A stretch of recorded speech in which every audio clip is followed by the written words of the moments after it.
Amazon ते virtual assistant जो कम सीखण जा मुख़्तलिफ़ तरीक़ा आहिनि। हिकिड़ा नौजवान संदन शहरनि में मौजूदु अहिड़नि सिख्या मर्कज़नि तां ट्रेनिंग हासिल कनि था त साॻे वक़्तु एमेज़ॉन ते मुख़्तलिफ़ बिज़नेस मॉडल्स जा ऑनलाइन कोर्सिस पिणु मौजूदु आहिनि, पर उन्हनि जी फीस तमामु वधीक हुजण सबबि अक्सर नौजवान अहिड़ा कोर्सिस सिखण खां महरूम रहिजी वञनि था।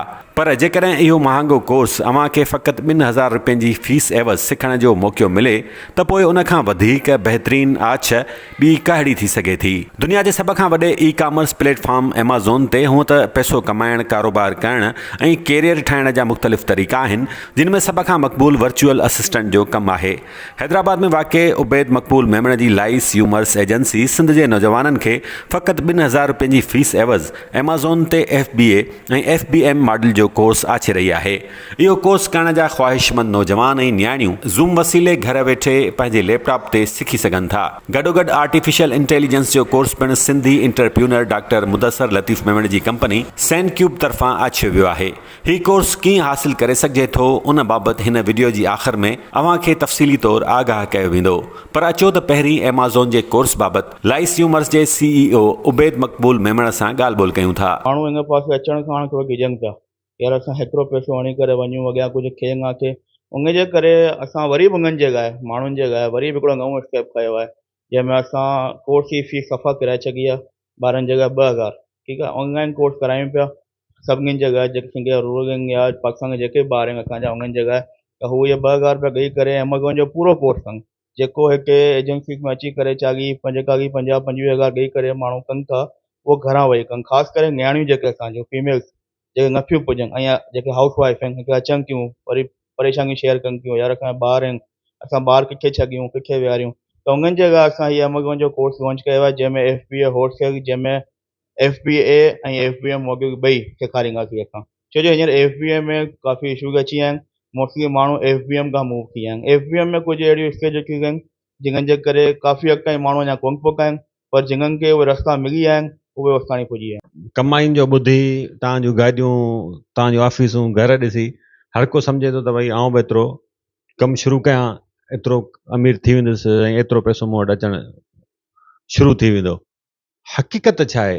केतिरा माना 100 मां केतिरा नौजवान कामयाबु थियनि था, केतिरा फेल थी था वञनि? इहा जे ॻाल्हि तव्हांजी हुई, इन में हिकिड़ी ॿी ॻाल्हि चवणु पसंदि कंदुसि। माण्हू इहे शयूं ॾिसी करे अचनि था, पर माण्हू हुनजो बैकग्राउंड नथा ॾिसनि त भई हू शख़्स के 4 साल खां वठी कीअं राति हिकु करे महिनत करे हेसिताणी पहुतो आहे। हिन में तव्हांखे थोरो सबुरु करे उन शइ सम्झी करे थोरो अॻियां हलणो थो पवे। हिते पंहिंजे माण्हुनि में सबुरु न आहे।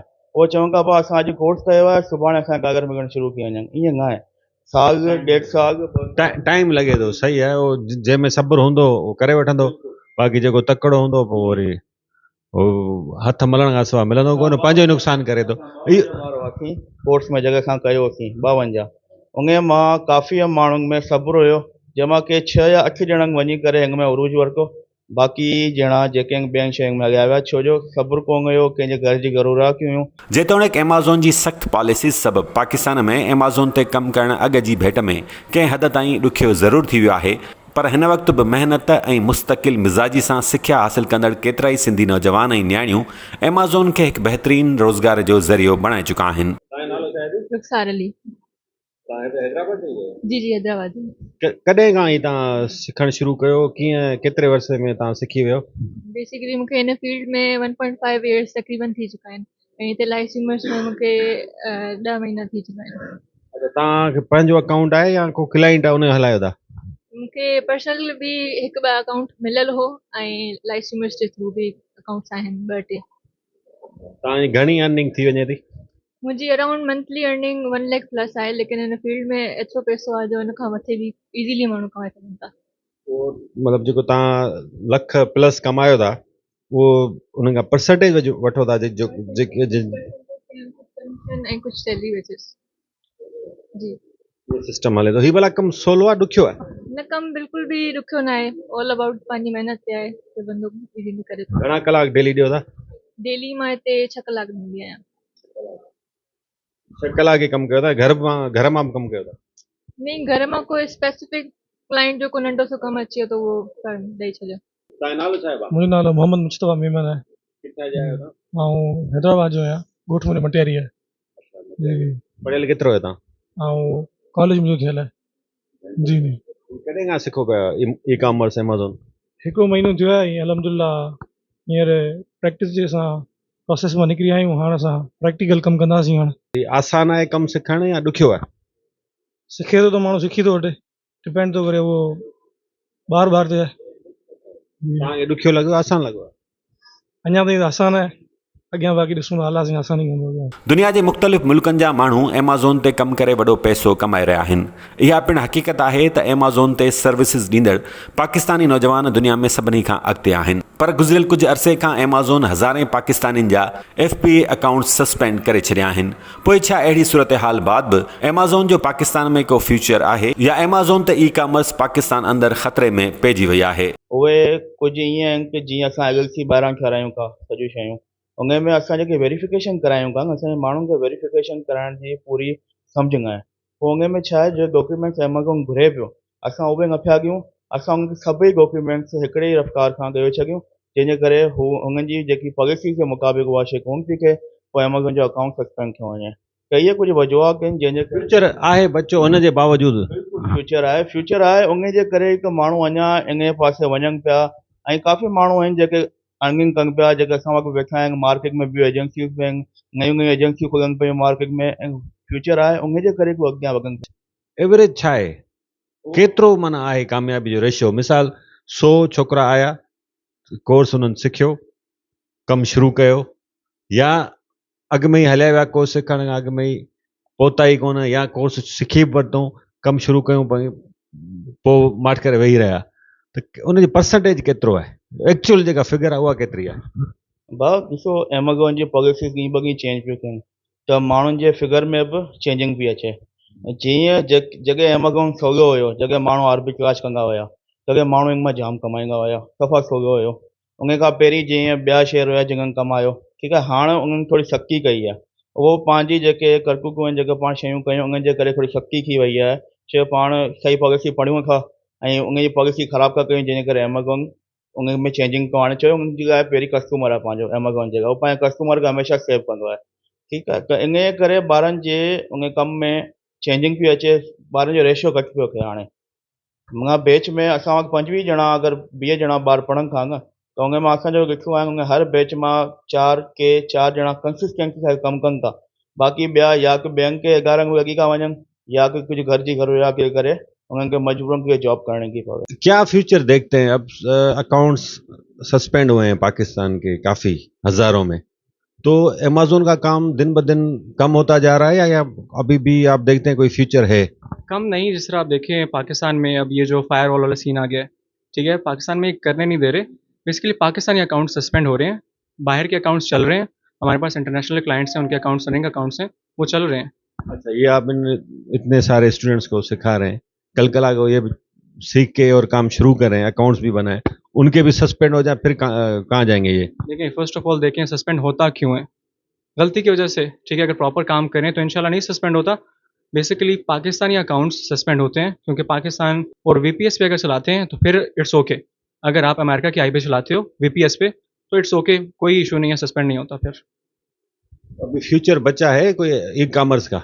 जी बिल्कुल, ई कॉमर्स बिल्कुल फ्यूचर है, बिकॉज हमने बाहर का पैसा यहाँ पे लाना है, तभी हम लोग सर्वाइव कर पाएंगे। ॾखण कोरिया जी यूनिवर्सिटी में आर्टिफिशियल इंटेलिजेंस में PhD कंदड़ डॉक्टर मुदस्सर लतीफ़ मेमण सेनक्यूब नाले सां हिकु कंपनी जो CEO आहे। सेनक्यूब दुनिया जी मुख़्तलिफ़ कंपनीज़ ऐं लॉ फर्म्स खे आर्टिफिशियल इंटेलिजेंस जूं अहिड़ियूं एप्स तयारु करे ॾींदी आहे, जिन सां उन्हनि कंपनीज़ ऐं फर्म्स जो कमु तुरत ऐं 100% दुरुस्त थी वेंदो आहे। जीअं ताज़ो ई मुदस्सर मेमण जर्मनी जी हिकु कंपनी खे आर्टिफिशियल इंटेलिजेंस जी हिकु अहिड़ी ऐप तयारु करे ॾिनी आहे, जंहिं वसीले कंपनी जे गोदाम में पियल सामान जी ॻणप मोबाइल स्क्रीन वसीले पाण मुरादो थी वेंदी आहे। आसान लफ़्ज़नि में अव्हां खे सम्झाइजे त गोदाम में पियल सामान जी जेकॾहिं ॻणप करणी आहे त इहो कमु फ़क़ति कुझु सेकेंड्स अंदरि ऐप मोबाइल जी स्क्रीन वसीले पाण मुरादो करे छॾींदी। 6 क्लास खां 8 क्लास वारो बि आसानी सां सम्झी सघे थो।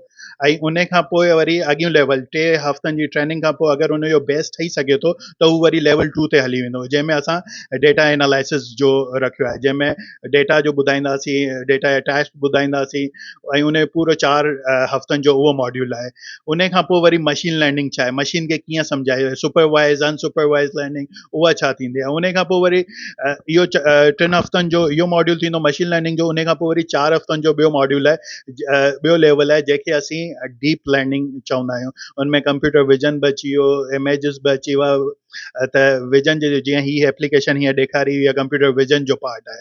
त उन में ईअं पाण डिटेक्शन कीअं करे सघूं। हेल्थ केयर में अॼुकल्ह असां वटि जेके एक्सरेज़ या डिफरेंट रिपोर्ट्स खे ॾिसी करे उन मां कैंसर सेल्स डायग्नोस करणु, उहो कंप्यूटर विजन उन में काफ़ी एक्टिव आहे हेल्थ केयर में। ऐं इहा शइ एडॉप्ट करणी आहे, छो त ग्लोबल जेको ट्रेंड वञे पियो न, उन में हाणे गिग इकोनॉमी थी वई आहे। हाणे उहे 9 to 5 वारो जॉब माइंडसेट उन खां दुनिया हाणे थिड़े पई। हाणे चए थो भाउ कमु बेस्ड असांखे पे कयो, जंहिंमें पाण वटि फाइवर, अपवर्क, डिफरेंट प्लेटफॉर्म्स आहिनि जिन तां इहा शइ पाण खे ॾिसण में अचे पई।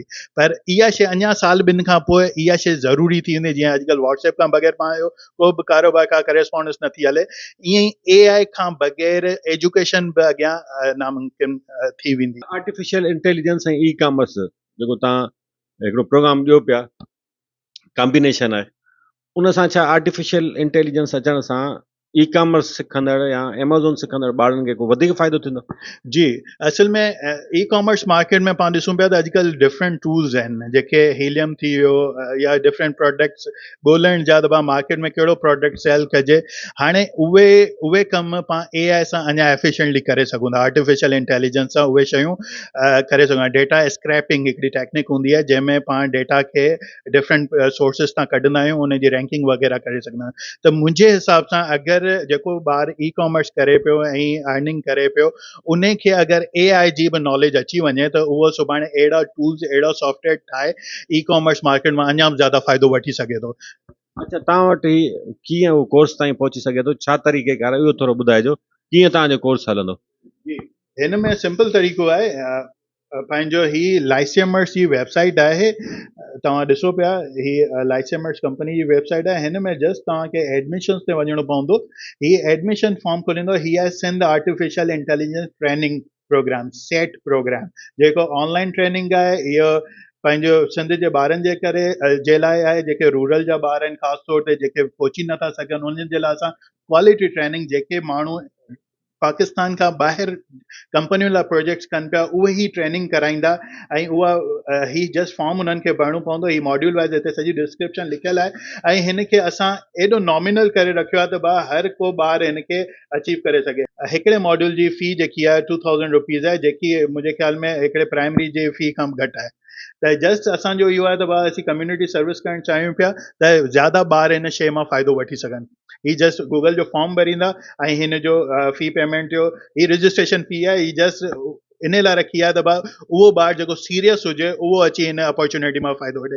असांखे ख़बर आहे मार्केट में फ्री वारी शइ जी एॾी क़दुरु कोन थींदी आहे, त जस्ट सीरियस ॿारनि खे टारगेट कयो आहे, त उन्हनि खे असीं इहा अपॉर्चुनिटी ॾियूं, जंहिंमें नियाणियूं जेके घरु वेठल आहिनि, जिन में पोटेंशियल आहे, उहे उन्हनि जे लाइ इहा हिकिड़ी सुठी अपॉर्चुनिटी आहे, जंहिंमें उहो फ़ाइदो घर खां वठी एडवांस स्टडीज़ जो फ़ाइदो वठी सघनि। जेतोणीकि सुधिरियल मुल्कनि में आर्टिफिशियल इंटेलिजेंस जो रोज़ाने जे कार वहिंवार में लाड़ो हाणे आम रवाजी ॻाल्हि थींदो वञे, पर असां वटि तालीमी मयार तमामु पुठिते हुजण करे हितां जा शागिर्द या नौजवान आर्टिफिशियल इंटेलिजेंस जी सिख्या खे हिकु तमामु ॾुखियो कमु सम्झनि था। पर डॉक्टर मुदस्सिर लतीफ़ मेमण मूजिबि जेकॾहिं असांजा नौजवान ऐं शागिर्द आर्टिफिशियल इंटेलिजेंस खे सिखणु चाहिनि त हीउ कमु को ॾुखियो न आहे। कमाई जे हवाले सां केतिरो स्कोप आहे? जी, कमाई जे हिसाब सां तव्हांखे थोरो रफ आइडिया ॾेई छॾियां त अगरि आम स्किल जेको USD डॉलर में अगरि ॻाल्हि कयूं त $10 खां $12 पर आवर मिलंदो आहे। त हिन स्किल जो उते ई $40 खां $50 पर आवर मिलंदो आहे। ऐं हिन फील्ड में वरी उहो कमाईंदो न $40-50 फ़ी कलाक, जेको माहिर थी वेंदो, महिनत सां, डेडिकेशन सां सिखंदो, हर को नथो करे सघे। जी जी जी, बिल्कुलु। ही कमु महारत वारे लाइ, हर कमु महारत वारे लाइ हूंदा आहे, बिगनर्स खे मार्केट में कोन। पर असां हुन जे लाइ बि हल इहो कढियो आहे, जेके ॿार हिते कोर्स कंदा उन्हनि खे मां जंहिं बहितरीन परफॉर्म कयो उन्हनि खे इंटर्नशिप बि ॾींदासीं। Sabah Said. I am an AI engineer in SignCube, working in SignCube currently. अच्छा, आपकी क्वालिफिकेशन क्या है, कहाँ से आप पढ़ी हुई हैं? ईरान यूनिवर्सिटी से BE की हुई है, सॉफ्टवेयर इंजीनियरिंग डिपार्टमेंट से। यहाँ पर क्या करती हैं आप? यहाँ पर AI engineer as a role में वर्क कर रही हूँ करंटली, और एआई से रिलेटेड ऐप ऑटोमेशन से रिलेटेड वो डेवलप करते हैं हम लोग। अच्छा, ये जिस प्रोजेक्ट पर आप काम कर रही हैं थोड़ा उसके लिए उसके बारे में हमें थोड़ा ब्रीफ करें, और क्या यूएस की कंपनी के लिए कर रही हैं, थोड़ा वो भी बताएं किस किस्म का वो प्रोजेक्ट है और आप क्या कर रही हैं उसके लिए। जी, जो ये प्रोजेक्ट है वो एक्चुअली हमारे पास जर्मन बेस्ड एक क्लाइंट थे जिनका हमारे पास प्रोजेक्ट आया था। इसमें हमें एडमिन साइट पर काम करना था, जहाँ पे हमें जो भी उनकी वेबसाइट थी उसको ऑटोमेट करना था। ऑटोमेट हमने उसको कैसे किया है, without using manual user interaction. हमने पहले उसे लॉगिन किया, उसके बाद उसमें जो रिस्पॉन्सेज थे उनको हम रिस्पॉन्स करवा रहे थे using GPT-4o version, 4o model. तो उसमें हम यूजर की उसमें कोई भी इंटरेक्शन नहीं थी, हमारे पास रिस्पॉन्स आता था, वो हम गेट करते थे, जीपीटी को प्रोवाइड करते थे, और फिर जीपीटी उससे अकॉर्डिंग आउटपुट वो हमें देता था, और फिर वो हम ऑटोमेटिकली विदाउट यूजर इंटरेक्शन हम क्लाइंट को फॉरवर्ड कर देते थे। इसमें हम इमेजेस को भी एनालाइज कर रहे थे यूजिंग GPT-4o मॉडल जो अभी रिसेंट लॉन्च हुआ है। उसमें हम इमेजेस को देखते थे कि हमारे पास अगर कोई मिसिंग इमेजेस हैं क्लाइंट ने जो प्रोवाइड किए हैं, अगर हमारे पास मिसिंग है तो हम क्लाइंट को उसके अकॉर्डिंग मैसेज आगे फॉरवर्ड कर देते कि हमें ये स्पेसिफिक इमेज आप प्रोवाइड करें, देन फर्दर हम इस रिक्वेस्ट को प्रोसेस करेंगे। Assalamu alaikum. I am Ali Hasnan and currently I am leading here a team that is our AI team. हम एक प्रोजेक्ट पे काम कर रहे हैं जो कि होगा AI कॉल एजेंट। आप 24 घंटे अवेलेबल नहीं रह सकते अपने कस्टमर के लिए, बट कस्टमर हमारे लिए बहुत इंपॉर्टेंट होता है किसी भी बिजनेस में अगर हम जाएं।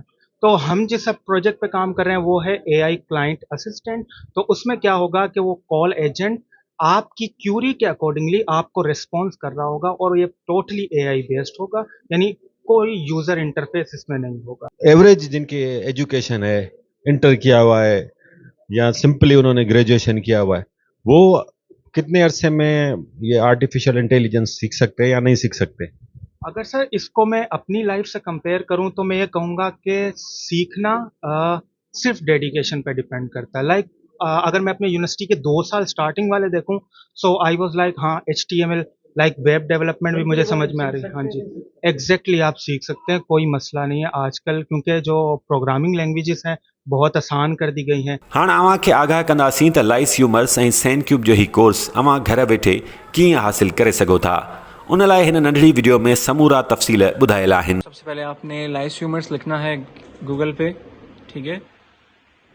ये टॉप पे आपको लाइस ह्यूमर्स की वेबसाइट मिल जाएगी, आपने इस पर क्लिक कर लेना है। जितने भी स्टूडेंट्स हैं जो कि AI या ई-कॉमर्स में इनरोल होना चाहते हैं, तो ये है लाइस ह्यूमर्स की ऑफिशियल वेबसाइट। आपने इसको स्क्रॉल करना है, आपने आ जाना है थोड़ा सा बॉटम में, यहाँ पर आपको हमारी सर्विसेज ट्रेनिंग्स वगैरह का सेक्शन मिलेगा यहाँ पर। अब यहाँ पर 2 कोर्सेज हैं हमारे पास, AI फ्रॉम साइन क्यूब एंड Amazon फ्रॉम लाइस ह्यूमर्स। अब आपने इन दोनों में से जिसमें भी इनरोल होना है, for example I am a student और मैं ई-कॉमर्स में Amazon में इनरोल होना चाहता हूँ, क्लिक करें इनरोल दिस कोर्स, एंड यहाँ पर आप फिल कर सकते हैं दोनों पेजेस। अब लाइस ह्यूमर्स के लिए आप फेसबुक पेज पर क्लिक करेंगे, ये है ओके, ये है लाइस ह्यूमर्स का FB। एंड साइन क्यूब के लिए आप यहाँ से साइन क्यूब पे क्लिक कर सकते हैं। देन नेक्स्ट यहाँ पर AI के 5 मॉड्यूल्स हैं, level 1 python, data analysis, 3 machine learning, 4 deep learning and 5th generative AI module. तो हर मॉड्यूल की अलग अलग फ़ीस है, हर एक मॉड्यूल के अलग अलग फॉर्म सबमिशन है, यहाँ से आप फॉर्म ले सकते हैं। And second Amazon virtual assistant wholesale and arbitrage, ये Amazon का कोर्स है। यहाँ पर ईच एंड एवरी डिटेल आपको मिल जाएगी कोर्स के रिलेटेड। यहाँ नीचे आप अपना फॉर्म फिल कर सकते हैं, आपका फुल नेम, आपका फादर नेम, आपका SAN IC, और अगर कोई 18 ईयर्स से लेस देन है तो अपना बे फॉर्म नंबर डाल सकता है, आपका फ़ोन नंबर, आपके फादर का phone number, and phone number जिस पे व्हाट्सएप ऑन हो वो वाला फ़ोन नंबर। आप मैट्रिक के स्टूडेंट हैं, FSC, बैचलर्स या मास्टर्स या हाउसवाइफ, ठीक है, कोई भी इस कोर्स में इनरोल हो सकते हैं। फिर आप ये पूरा फॉर्म फिल करेंगे, एंड देन लास्ट में आपने अगर AI करना है तो AI का आप कोई भी मॉड्यूल सेलेक्ट करेंगे इस तरह। देन सेकंड मॉड्यूल, अगर आप सेकंड मॉड्यूल में एडमिशन लेना चाहते हैं, 3rd, 4th एंड 5th, या आप अमेजोन का कोर्स करना चाहते हैं तो last one is for Amazon. Then आप स्क्रॉल कर लेंगे, these are the terms and conditions. 2000 registration fee and आपने जो फ़ीस सबमिट करवानी है वो है दुबई इस्लामिक बैंक। यहाँ पर आपने अपने चालान की फ़ोटोकॉपी अपलोड करनी है लाइक दिस। यहाँ पर जो भी आपके पास फ़ोटोकॉपी होगी, अभी मेरे पास कुछ भी नहीं है तो ये फोल्डर एम्प्टी है। आपने अपनी चालान की फ़ोटोकॉपी सबमिट करवानी होगी एंड फ़ीस नॉन रिफंडेबल है। लास्ट में ये भी मेंशन्ड है, fees is non refundable. Agree करके एंड सबमिट। तो इस तरह आप दोनों कोर्सेज़ में से किसी एक कोर्स जो आपका डिज़ायर कोर्स है, अमेज़ॉन या AI, दोनों में आप एनरोल हो सकते हैं। Thank U.